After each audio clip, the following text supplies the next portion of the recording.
Hello buddies! This is our ICT room here at Igbaras National High School.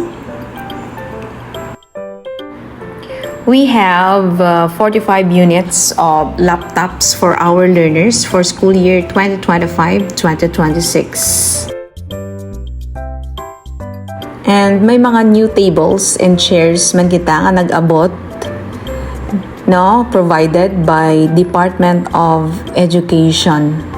Sa majority of classrooms, may mga new tables and chairs rin para sa atin nga mga learners. So kanami rin gid kang Igbaras National High School, no? So daad ma-inspire man ang mga kabataan nga mag-eskwela ti mayad kag hindi daad para absent, di bala? Kay here at Igbaras National High School, gina-prepare man naman tanan nga mag-conducive gid for learning ang atin nga mga classrooms. See, best example ko dyan ang atin nga ICT room. Tama rin gid na kanami. Kumbaga nami rin gid ang atin nga mga facilities. We have also TV for use during our classes. So kanami rin gid may internet connection man nan. Amuro sa mga kabataan, eskwela ka mamayad. Hindi sagay absent. So far, kang improvement kang school. Unlike ang kauna, during our time, wala ti mga computers. Talad ka namin na gid ang mga facilities, tapos amo gid makabulig gid sa mga learners kang Igbaras National High School.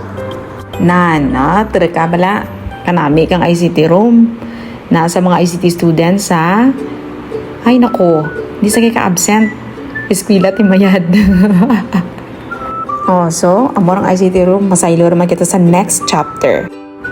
So, after kang prepare kang room, nagbukas naman ako kang laptop, nag-open ako kang mga lessons, kag nag-check, kag nag-update kang akan nga DLL para nga ready na tayo sa Monday. Okay, so break time muna tayo.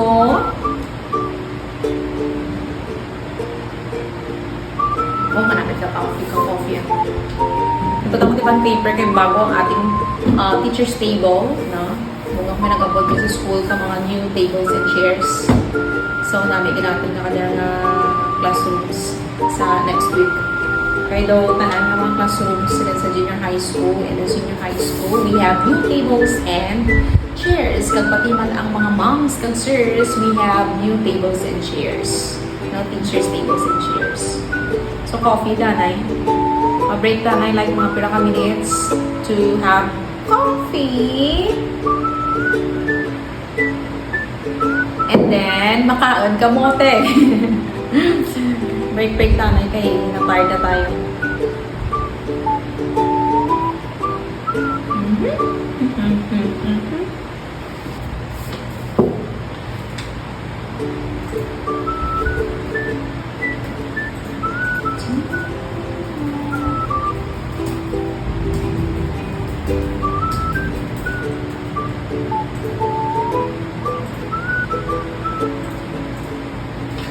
Okay, so that's it, buddies. That's how I spent my day 2 Brigada Eskwela Week, no? Productive tayo para sa bata, para sa bayan. And of course, para sa ekonomiya, kang sa boss lang ni ma'am.